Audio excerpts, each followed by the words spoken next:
Welcome back to the Starborn Parenting Podcast. I'm Rick Cabina. And I'm Madeline Jorgensen. Madeline, I once had a coach, and this was way back in the day when I used to run track. So we're talking like 8th grade. And this coach was an exquisite nagger. He would nag me and everyone else about things all the time. Make sure that your shoes are tied. Make sure you have the right clothing on. Make sure you do your sprints. Make sure this and that. And all of this was constantly saying the same thing again and again and again. And although it was nagging, I will say that the positive side of this is all of us did those things that the coach says. And it had a positive story, but the delivery felt like, oh, this guy's going to be on me and riding me. But essentially, that's a person that I was thinking about during this episode. He came back, and we're going to talk about nagging today, but I don't know anybody that's alive that hasn't either been nagged in some way by someone we love, by someone we don't love, and in some capacity. And I'm sure you could tell 100 stories about people in your life who has had an impact on you with their nagging. Oh, yeah, for sure. Well, let's define a little bit about what nagging is for our viewers, because I think some people have different definitions than others. Yeah. So a nag, very simply put, is when you ask somebody to do something multiple times. The thing about the nagging is it can have a different flavor. Sometimes the voices rise. Sometimes there can be some other characteristic with the tone or the way, and then the nagging can take on a very different flavor. But it's pretty simple. You're repeating the request again and again and again until it happens. The classic, put your shoes on, put your shoes on, put your shoes on, Yeah. I Clean your told you, room put your up. shoes on. Yeah, exactly. You fit in the category, and raise my hand up here. I'm guilty of doing this in my lifetime. I have 3 kids who are now adults. I can guarantee you, if you ask them, hey, has your dad ever nagged you? Yes, because it works. And that's the real kicker here. Nagging can work. It's not the best way to build a relationship or keep good behavior, because I think the person that ends up being nagged is doing it out of trying to get out away from the nagging situation and not because they actually want to do this situation, and there's no positive interaction. It becomes quite negative for everybody. Yeah, that's really it. Imagine playing a slot machine, and let's say on every 7th, maybe it's every 11th, sometimes maybe it's every 4th, but probably a higher number time when you pull that lever, oh, I won. That's exactly what happens in nagging. Let's say you tell someone something 10 times, and on the 11th time, they do it. From your perspective, nagging has worked. And we have one of the fundamental behavioral principles at work. We call that relief. And that means from the perspective of the person who's being nagged, they want this unpleasant thing to go away. And it doesn't have to be, you don't have to be saying this to be mean. You could just be saying it, hey, clean up your room. Did you clean up your room? Hey, did you clean up your room? Even if you're saying it nicely, hearing that 10 times, then on the 11th time you do it. Well, what effect does it have on the person who's doing it?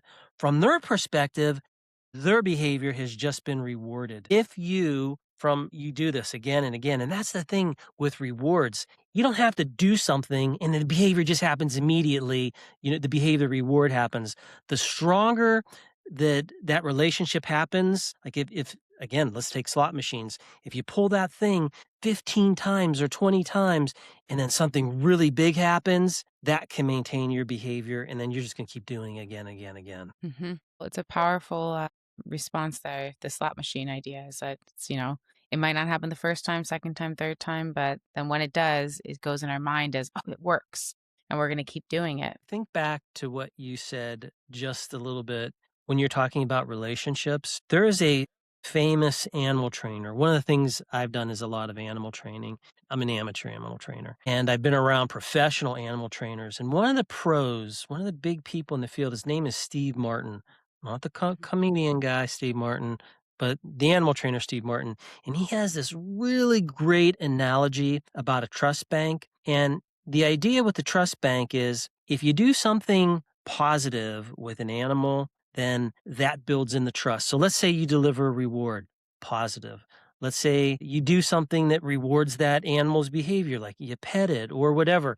That goes in the trust bank. However, you could do things that take things out of the trust bank, which would be maybe you deliver some kind of aversive. The animal doesn't do something and you say, hey, or whatever that negative thing is. And if you look at the balance between the positives and the negatives, that is your relationship. I think parents get kind of lost in the day to day, and that if, you got meals to make, you got, soccer practice to go to, you have clothes to wash, and I think the relationship between a parent and a kid sometimes gets deprioritized, and you end up just trying to get your child to just comply with everything that you're doing. And at the end of the day, if the kid puts their shoes on, if the kid, sits at the table, if the kid gets in the car, that's all like check, check, check in your mind if I've done it. But like how did the kid get to put it on the shoes? How did the child get to the table? How did the child get to the car? Were these positive interactions between you and the child, or were you nagging them, berating them?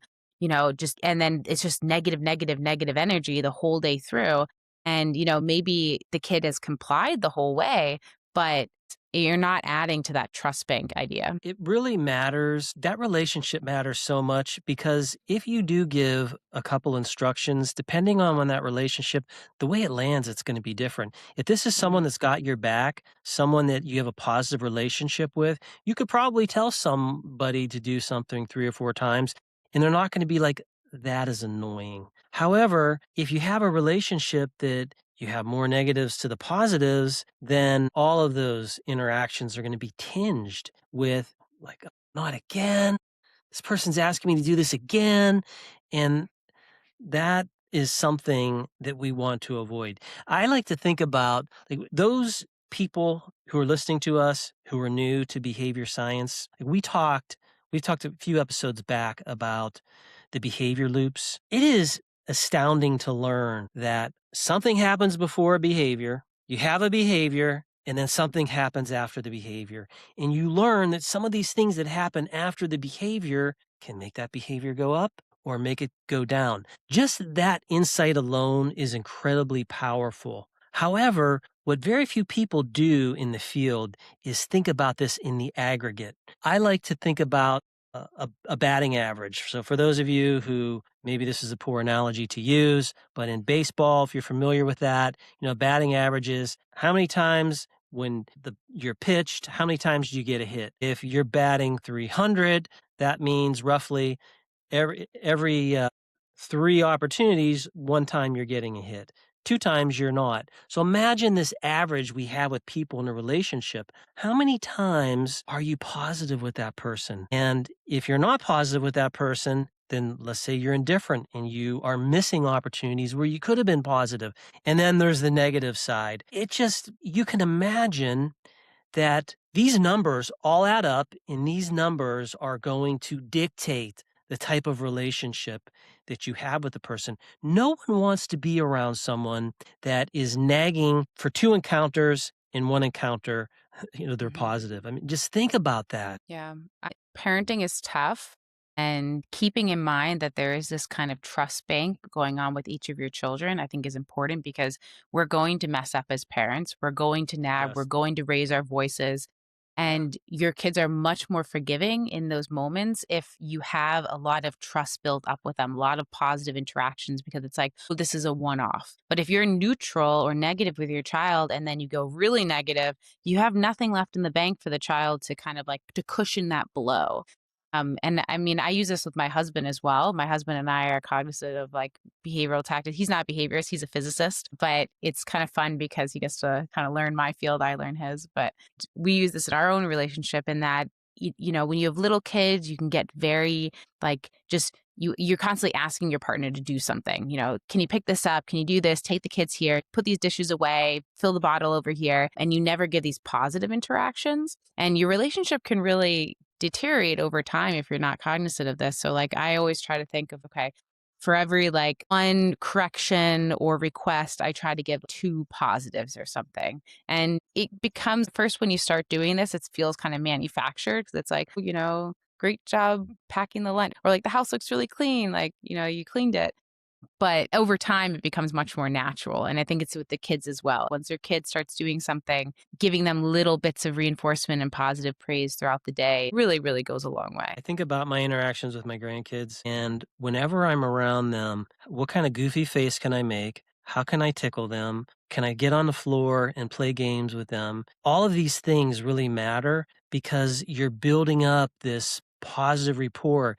And there was this one time when Drew, my granddaughter, when she was little, she was very sensitive to people yelling. And I was in the room and I yelled about there was a football game on and I was like, "No!" And because I was really mad, and she started bawling because she thought I was No. yelling at her. And I was like, "Oh," and then everyone's like, "No, Grampy wasn't yelling at you. He was yelling at the TV." But those things didn't matter because you overcome them. And nagging is one of these things that if you do it, it seems innocuous, but it's a draw on that relationship that you have with the other person. And the more you do it, the more problematic it can become. There was a book that I recommend to people to read. And the book is, I won't say it's older, but this was based on a column that was written in the New York Times, I think. It was by a woman named Amy Sutherland, and she was a journalist, and she went into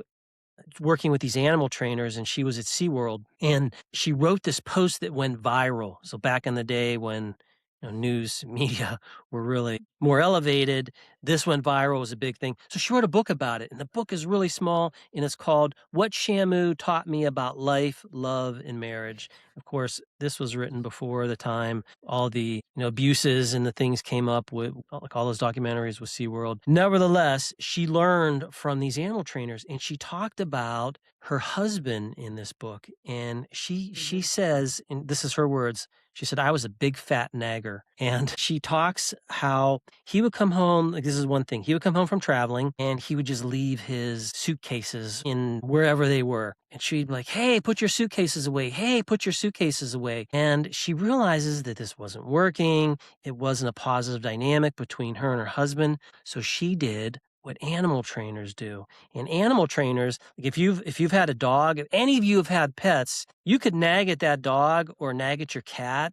It's not going to get behavior change. What will get behavior change is rewards. So what she did is she would start rewarding a behavior that was either towards moving those suitcases or when he actually did it. Never nagged again, just worked on rewards. And she said that it worked wonderfully.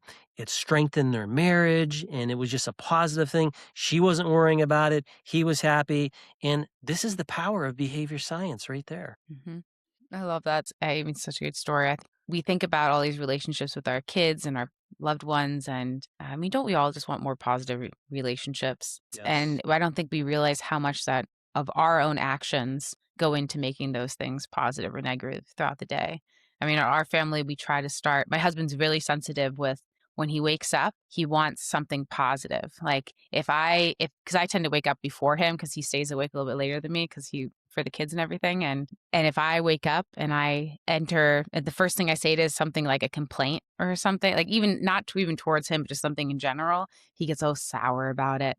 And so we have this rule where it has to be, the first interaction's always positive, and it's really helped. That is fabulous. Building on that, what can you do as a parent if you want to stop nagging? This is the real question. And just like that story that I shared, this is a very simple behavioral technique that you can engage in. What's the behavior that you want to happen? Rather than nag, what you can do is, yes, you can tell people. And by the way, I'm not saying there's not a place to tell people, like when you're raising kids, you have to give them rules. You have to tell them that there are things to do. And sometimes you might think it's unpleasant because like, "Hey, you got to clean your room." What kid is going to welcome that message? "Oh, yay, it's time to clean a room." However, there could be a time when kids would actually act like that. And when would they act like that? Is if there was something positive they would get out of cleaning their room. Like my grandkids, they will clean up with no problems. You know why? Because we play the cleanup song. Clean up, clean up. I've heard that song a million times. They love that song. It's the kids' version. The adults will start cleaning things up. It becomes a game.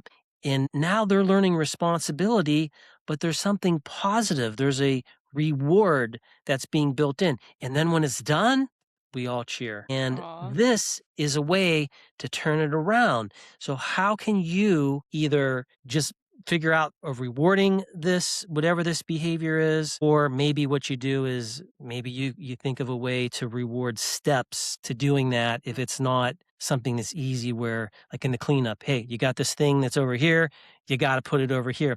That's very simple and discreet.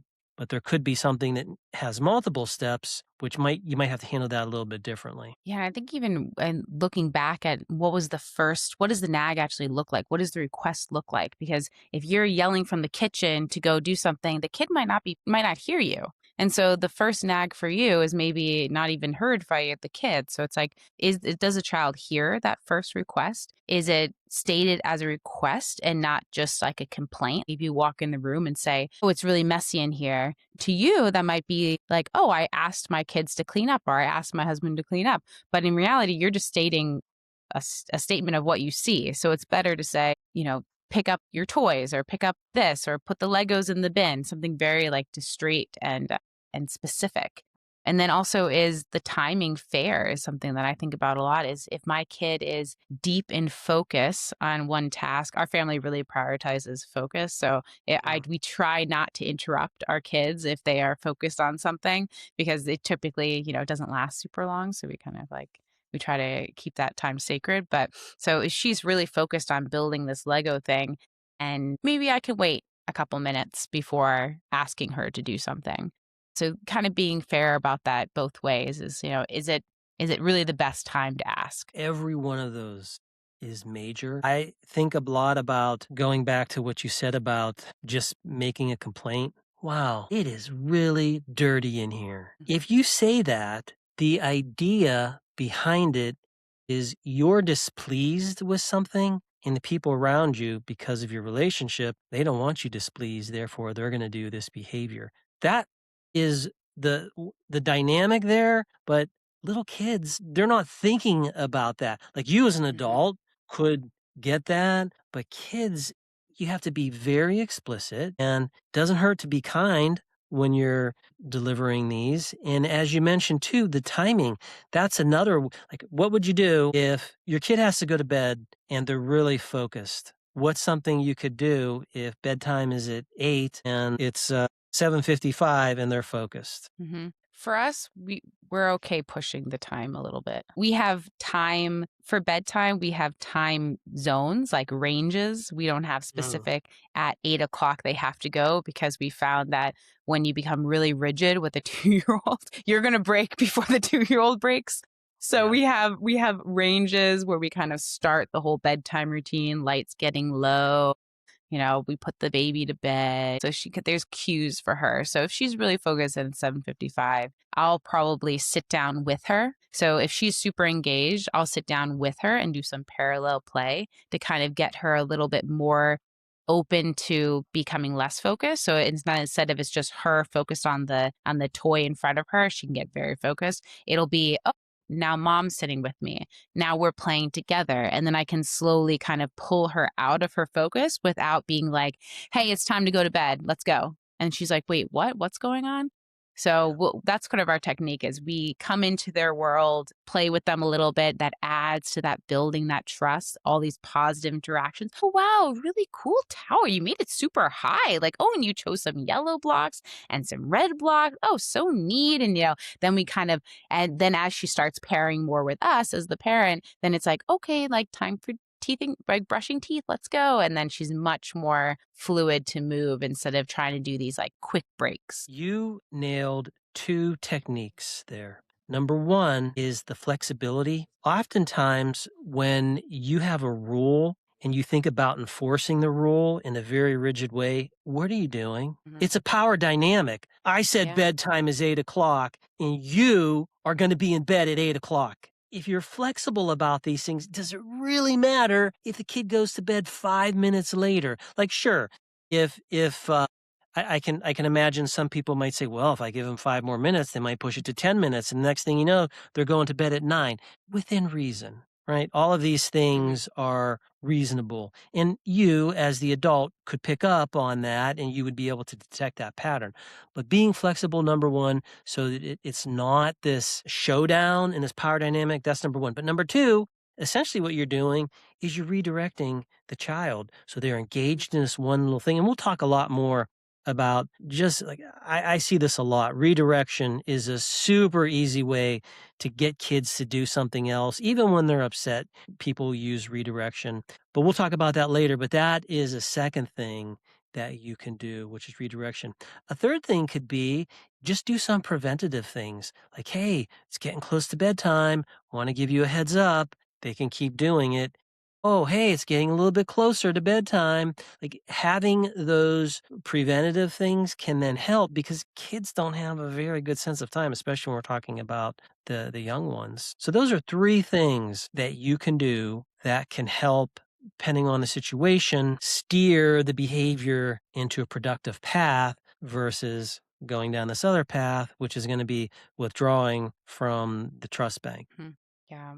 Yeah, that's so good. Eh, there are a few other things that you can do when you're at this stage, and this gets at when you are delivering some type of directive, what does your face actually look like? Going back to early on, I learned so many valuable lessons from the animal trainers. And one of the things that I did in the past was I worked with chickens. I did chicken camp. Whenever I say that, people are like, "What? You did chicken training camp?" And then they'll make some kind of joke like, "Oh, did you get to eat them afterwards or whatever?" I get that all the time. But chickens are incredible animals, and the reason why chicken training was so valuable is because if you don't have really good behavioral techniques, that chicken's not going to do what you want to do. Like you could tell a chicken, like, hey, step over here, or hey, use your beak to do this. They're not going to listen to you. And you learn to deliver rewards when the chicken will do something that you wanted it to do.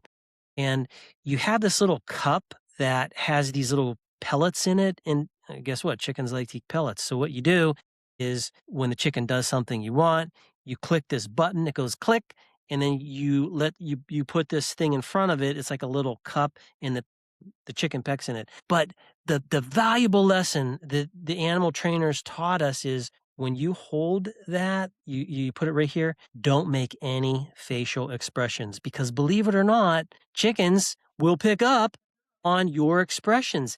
And it's if a chicken can pick up on it, guess what? Your kid is definitely going to pick up on this.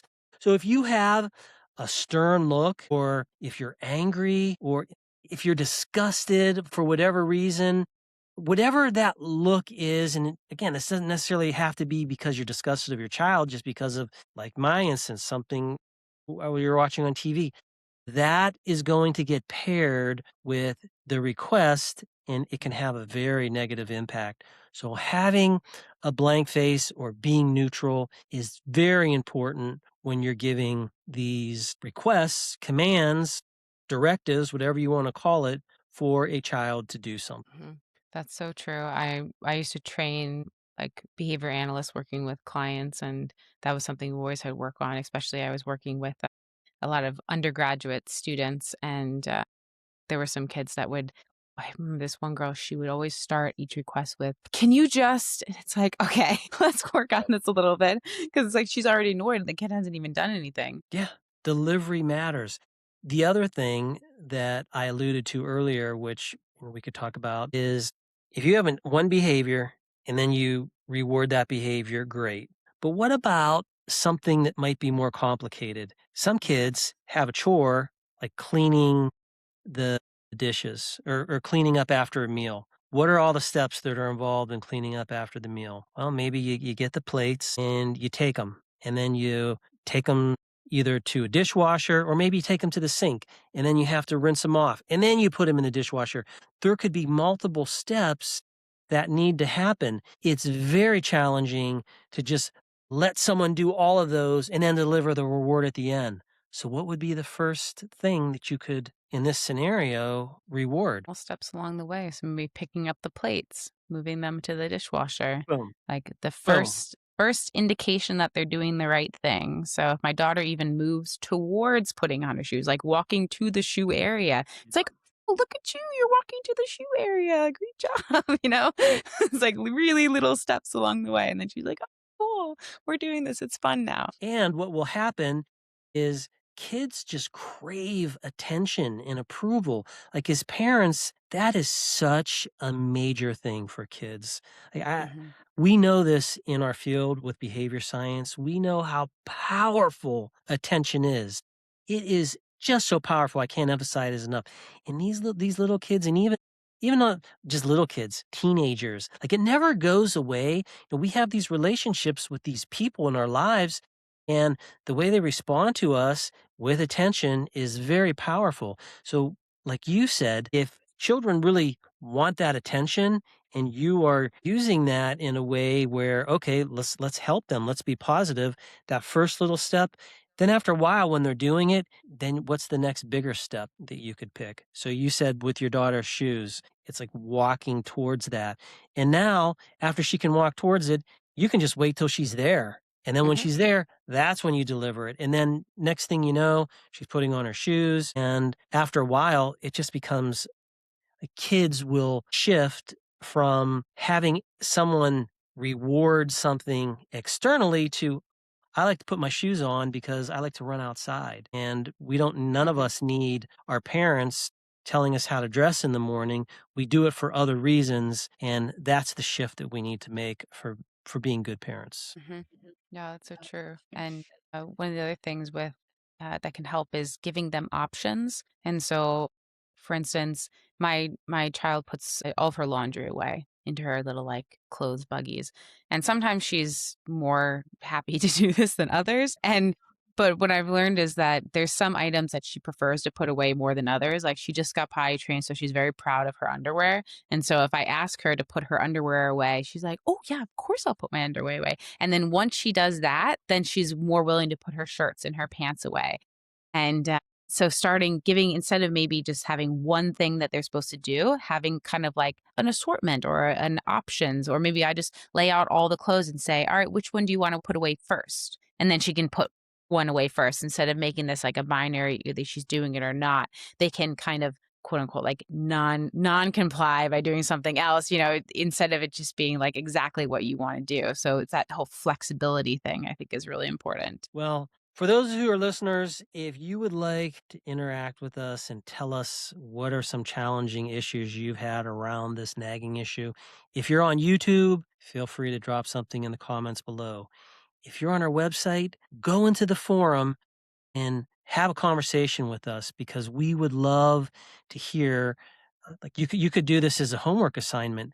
Go out there and just look at your own behavior and be reflective and say, are there some things where I am repeating something again and again and again? And I would say there's no magic numbers. And like, when do you turn from someone who's repeating something because, oh, they didn't hear it, or, oh, they need another prompt, to you've moved into the nagging territory? I can't say it's 5 or 10. I don't know what that number is, but I'm sure there's some average where, there's some range where between this many you stepped into, okay, you're just saying this many times and it's turning into a nag. So figure out what that might be and share it with us. We would love to hear it. We would love to hear how maybe you have changed your own behavior based off of the behavior science and have had a different experience. Yeah, and you can also look at how your kids respond to your requests and notice like how does your kid respond to your request? How quickly are they responding? Because maybe your kid isn't being disrespectful or not listening to you or not following what you're saying, but instead maybe they just need a second or two to respond. And I've seen that a lot is like I'll see a kid parents say something on the playground and then they start to respond, but the parents are already giving the request again. And it's like, okay, so, watch yourself, watch your kid, become more of an observer and, try not to get so emotionally invested in it. I think that also help. That's the thing with behavior science is it requires observation. and requires data collection. Those Mm. are the two key things that we're going to keep talking about it again and again. And we're going to wrap that up around all of these different topics. So, with that, thank you all for joining us as we learn how to use this behavior science to help grow better humans. Yep. Keep building. We'll see you next week. Bye.